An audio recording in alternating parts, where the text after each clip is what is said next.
Hello friends, good morning all of you and welcome to my YouTube channel GST and ROC Practitioner. So friends, please like and subscribe my YouTube channel. तो friends आज का topic अपना रहेगा foreign currency exchange के अंतर्गत GST का क्या provisions है। तो फ्रेंड्स इस वीडियो के माध्यम से अपन जानेंगे कि जीएसटी में फॉरेन करेंसी एक्सचेंज के लिए क्या प्रोविजंस दिए गए हैं, कौन कौन से मेथड्स वैल्यूएशन के लिए दिए गए हैं, वैल्यूएशन के लिए क्या बेस रहने वाला है, रेट ऑफ जीएसटी की क्या रहने वाली है, इन सब के बारे में आज अपन डिस्कस करेंगे।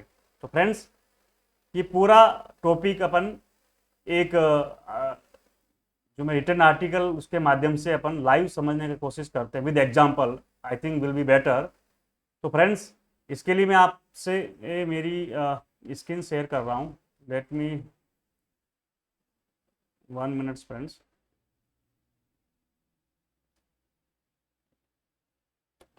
Yes friends, 1 minute I am going to open the PPT, written articles। Okay friends, yeah, I think file is visible। तो फ्रेंड्स जीएसटी में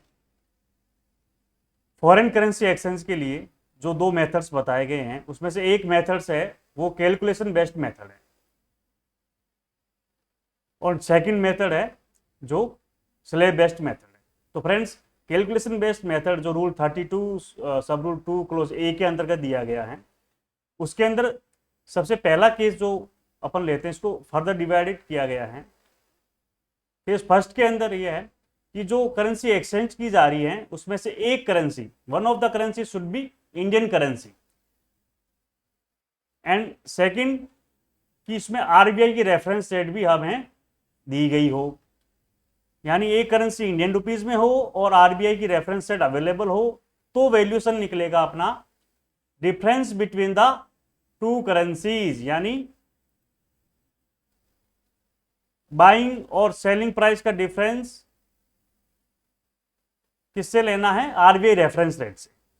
तो यानी मैं कोई करेंसी परचेज कर रहा हूं तो मेरी वैल्यू ऑफ सप्लाई क्या रहेगी, RBI reference rate minus buying rate, तो टोटल नंबर ऑफ यूनिट्स रहेगी, एंड सेलिंग के अंदर selling price minus RBI reference rate multiply by total number of units. इसको एक एग्जांपल से समझते हैं फ्रेंड्स। मान लो जैसे मैंने एक एग्जांपल क्रिएट किया है, जैसे सुनील टुक द सर्विसेज, इसने सर्विसेज लिए मनी एक्सचेंज की $100 सेल के हिसाब से, किस रेट से, 70 INR, एंड आरबीआई की रेफरेंस रेट भी इस एग्जांपल में अपन ने एज्यूम कर ली 69 rupees. Then friends value of supply कितनी होगी, जब मैं 100 वैल्यू जो सेल करूंगा 70 माइनस 69, सेलिंग और बाइंग प्राइस का डिफरेंस किसके साथ में, आरबीआई रेफरेंस रेट के साथ में, तो इनका डिफरेंस ₹1 मल्टीप्लाई बाय 100 यूनिट्स, तो 100 INR मेरे वैल्यू निकलेगी। इस पे 18% के हिसाब से मैं जीएसटी पे कर दूंगा। अब फ्रेंड्स यदि मैं ये $100 परचेज करने जा रहा हूं 70 रुपीज के हिसाब से एंड रेफरेंस रेट 72 हो तो मेरा जो वैल्यूएशन रहेगा वो reference rate minus buying price, तो यहाँ पे वैल्यूएशन कितनी निकल के आएगी, डिफरेंस है 2 रुपीज मल्टीप्लाई बाई 100, तो 200 INR मेरा वैल्यू रहेगा इसके अंतर्गत, एंड इसके ऊपर मैं 18% के हिसाब से जीएसटी चार्ज करूंगा। फ्रेंड्स सेकंड सब केस लेते हैं जिसके अंदर आरबीआई की रेफरेंस रेट अपने को नहीं दी हुई होती है, तो वैल्यू ऑफ सप्लाई क्या निकलेगी, उसमें 1% ऑफ ग्रोस अमाउंट रिसीव्ड और supplied by the transiting person, यानी जो पर्सन कन्वर्ट करा रहा है करेंसी को, वो जो ग्रोस अमाउंट एक्सचेंज का रिसीव करेगा उसका 1% लेना है। यानी मैंने $100 एक्सचेंज करवाए एट द रेट ऑफ 70 के हिसाब से, तो मुझे कितना INR में एक्सचेंज हुआ 7000, उसका 1% 70 रुपीज, और उस पर मैं 18% के साथ जीएसटी पे कर दूंगा फ्रेंड्स। एंड फ्रेंड्स अब अपन बात करते हैं कि मेरी दोनों करेंसी ही इंडियन रुपीज में नहीं हो, यानी दोनों फॉरेन करेंसी में हो, तो मेरा वैल्यूएशन का जो मेथड रहेगा वो रहेगा 1% of the lesser of the final amount. Final amount का मतलब यहाँ पे है कि जब दोनों करेंसी जो फॉरेन है उसको कन्वर्ट करेंगे इंडियन रुपीज के अंदर, तो उन दोनों में से जो लोवेस्ट वैल्यू रहेगी उसका 1% मैं अपनी वैल्यूएशन में लूंगा। तो फ्रेंड्स मान लो 100 यूएसडी अगर मैं मतलब यूएसडी को यूके पाउंड में कन्वर्ट करूँ मैं, जो रेट यहाँ पे दी गई है इस एग्जाम्पल में, मान लो 100 यूएसडी को मैं 70 रुपीज़ से कन्वर्ट करता हूँ तो 7000 INR आए मेरे, है ना, at the rate of 70 INR पर यूएसडी। एंड पाउंड को मैं कर रहा हूँ 82 पाउंड को at the rate of 87, then मेरा INR कितना आया 7118 रुपीज़। दोनों में से लोवेस्ट कौन सा फ्रेंड्स 7000, तो इसका 1% में मैं अपनी वैल्यूएशन में जो कि 70 रुपीज़ होगा वो ले लूंगा। तो ये था फर्स्ट मेथड जो तो कैलकुलेशन बेस्ड था।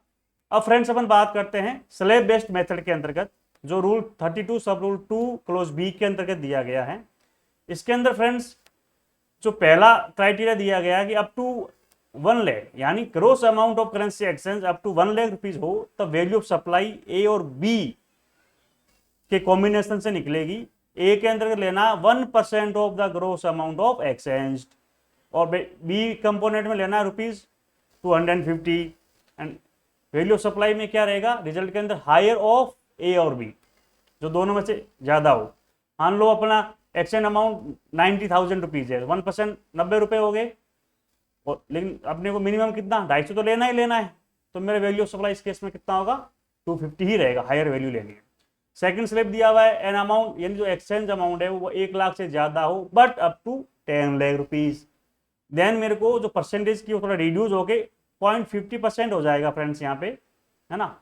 बट जो वही 0.50% किसका होगा total amount of currency exchange less 1000, 1 lakh का तो अलग से अपन ट्रीटमेंट करेंगे ना, जो 1% के हिसाब से रहेगा 1000, तो जो रिमेनिंग कम 1 लाख का कंपोनेंट लेस करके टोटल अमाउंट में से जो एक्सचेंज हो रहा है उसका 0.50% लेके ए कंपोनेंट की जो वैल्यू आएगी प्लस बी में 1000 लेना है और वैल्यू ऑफ सप्लाई में ए प्लस बी की कंबाइंड वैल्यू लेनी है।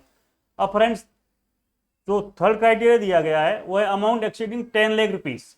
यदि अमाउंट 10 लाख से एक्सीड हो एक्सचेंज अमाउंट तब अपने को परसेंटेज लेना है 0.10% लेना of total amount currency exchange less 10 lakh rupees, plus यहाँ पे 5500 रुपये अपने को और लेने हैं।